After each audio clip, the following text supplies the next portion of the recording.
जैसे को तैसा। और सुनाओ बहन, क्या हाल है तुम्हारे? अरे क्या बताऊं बहन, जब से मेरी बहू आई है, जब से मुझे किसी काम को हाथ ही नहीं लगाने देती। बस मैं तो अपने पोते के साथ ही खेलती रहती हूँ। और तुम सुनाओ, तुम्हारे क्या हाल है? कब कर रही हो अपने सुनील की शादी? अरे हम तो तरस गए हैं तुम्हारा पोता देखने के लिए। अरे क्या बताऊं बहन, मैं तो बोल बोल कर थक गई हूँ सुनील को कि शादी कर ले, शादी कर ले, मगर वो है कि मानता ही नहीं मेरी बात। मगर इस बार मैंने भी ये ठान लिया है कि अब मैं सुनील की शादी करवा कर ही रहूंगी। आखिर मेरा भी तो मन करता है कि मैं भी तो अपने पोते के साथ खेलूं। हाँ क्यों नहीं, जाहिर सी बात है सुनील, तुम्हारा इकलौता बेटा जो है। भला तुम्हें अपने पोते की ख्वाहिश न होगी तो किसे होगी? अच्छा तो मैं चलती हूँ, तुमसे फिर मुलाकात होगी, अपना ख्याल रखना। ये कह के आराध्या की दोस्त वहाँ से चली जाती है। शाम को जब दिलीप और सुनील ऑफिस से लौटते हैं तो रात के खाने पे सुनील की मम्मा दिलीप से कहती हैं, दिलीप, मैं एक बात सोच रही थी कि क्यों ना हम सुनील की शादी करवा दें। भला हमारे जीवन का क्या भरोसा, कम से कम हम अपने जीवन में अपने पोता पोती को देख तो सकेंगे। हाँ, बात तो तुम्हारी ठीक है, मगर क्या सुनील इसके लिए तैयार है? हाँ, तो सुनील, क्या तुम इस शादी के लिए तैयार हो? देखो, अगर तुम किसी को पसंद करते हो तो तुम बता सकते हो। सुनील ये बात सुनकर चिंतित हो जाता है। वो अपने मॉम डैड से कहता है, मॉम डैड, मैं अभी शादी नहीं करना चाहता, मैं अपना फ्यूचर बनाना चाहता हूँ। देखो सुनील, तुम हर दफा यही बहाने करते हो, लेकिन इस दफा तुम्हारा एक भी बहाना नहीं सुनूंगी। मेरी एक फ्रेंड है, उसकी एक बेटी है, मैं कल ही जाकर उससे तुम्हारे रिश्ते की बात करती हूँ। मॉम प्लीज नहीं। बस सुनील, मैं तुम्हारी अब एक नहीं सुनूंगी। अगले दिन आराध्या अपनी दोस्त के घर जाती है और अपनी दोस्त से कहती है, देखो माधवी, हमारी दोस्ती को कई साल बीत चुके हैं। मैं चाहती हूँ क्यों ना ये दोस्ती हम रिश्तेदारी में बदल दे। देखो आराध्या, मुझे तो कोई मसला नहीं, बल्कि ये तो बहुत खुशी की बात है। इतने में माधवी की बेटी पायल वहाँ चाय लेकर आती है। आओ बेटी आओ, कैसी है तुम्हारी तबीयत बेटा? मैं तुम्हारी मम्मा से तुम्हारे रिश्ते की बात कर रही थी। क्या तुम्हें ये रिश्ता मंजूर है? आंटी, अगर मेरी मम्मा को ये रिश्ता पसंद है तो मुझे कोई एतराज नहीं। तो फिर कल ही मैं पंडित से मिलके एक अच्छा सा मुहूर्त निकलवा कर इन दोनों की शादी कर देती हूँ। कुछ ही दिनों में आराध्या सुनील और पायल की शादी करवा देती है। मेरी तरफ से आप सबको बहुत बहुत शादी मुबारक। हाँ बहन, आपको भी बहुत बहुत मुबारक। सुनील जैसे कमरे में आता है तो पायल खड़ी हो जाती है। सुनील पायल से कहता है, पायल, मैं तुमसे कुछ कहना चाहता हूँ। जी कहो, मैं सुन रही हूँ। पायल, दरअसल मैं इस शादी के लायक नहीं था। क्या मतलब? मैं कुछ समझी नहीं। पायल, दरअसल मेरे साथ कुछ प्रॉब्लम है। पायल, मैं कभी बाप नहीं बन सकता। क्या? या तुम क्या कह रहे हो सुनील? ये बात तुमने पहले मुझसे क्यों नहीं कही? पायल, दरअसल ये बात मैं अपने मॉम डैड से कहना चाहता था और मैंने मॉम डैड को इस शादी से मना भी किया था, लेकिन मॉम ने मेरी एक ना सुनी और मेरी शादी करवा दी। पायल, अब मेरी इज्जत तुम्हारे हाथों में है।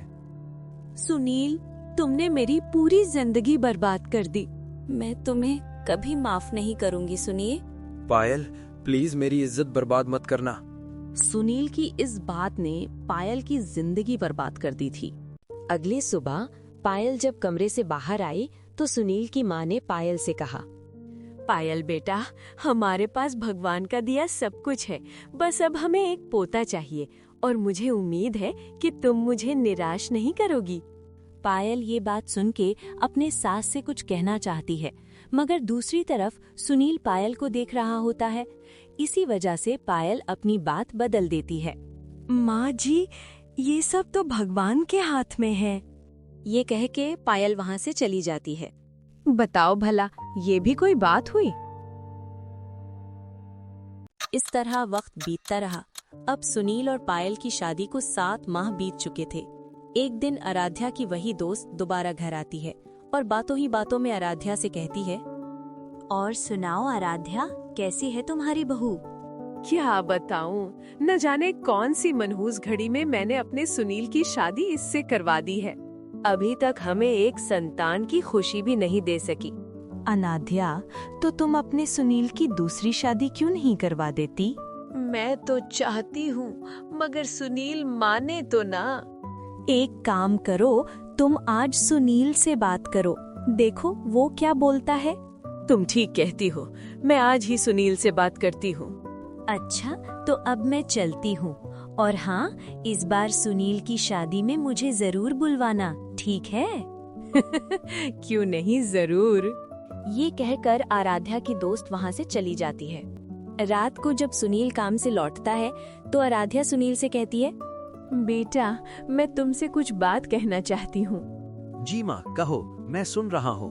बेटा, मैं चाहती हूँ कि अब तुम दूसरी शादी कर लो, क्योंकि पायल तो तुम्हें संतान नहीं दे सकी, इसीलिए अब तुम दूसरी शादी कर लो। मैंने आपको कई मर्तबा कहा है, मगर आपको मेरी बात समझ ही नहीं आती।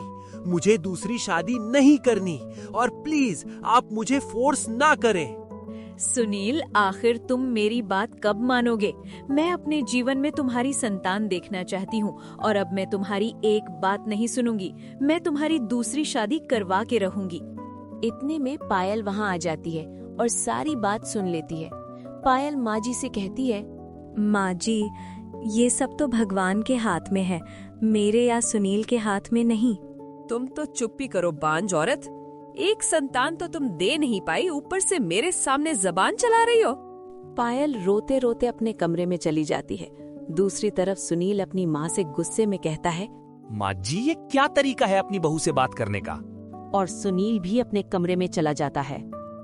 सुनील अपने कमरे में आता है और पायल से कहता है, पायल, मुझे बहुत अफसोस है, तुम्हें मेरी वजह से बातें सुननी पड़ी, मगर मैं क्या करूं, मैं मजबूर हूं। सुनील, तुम्हारी इस मजबूरी ने मेरी तो जिंदगी बर्बाद कर ही दी है, मगर मैं नहीं चाहती जैसे तुमने मेरी जिंदगी बर्बाद कर दी वैसे किसी और की हो। बेहतर है तुम माँ को सब कुछ सच सच बता दो।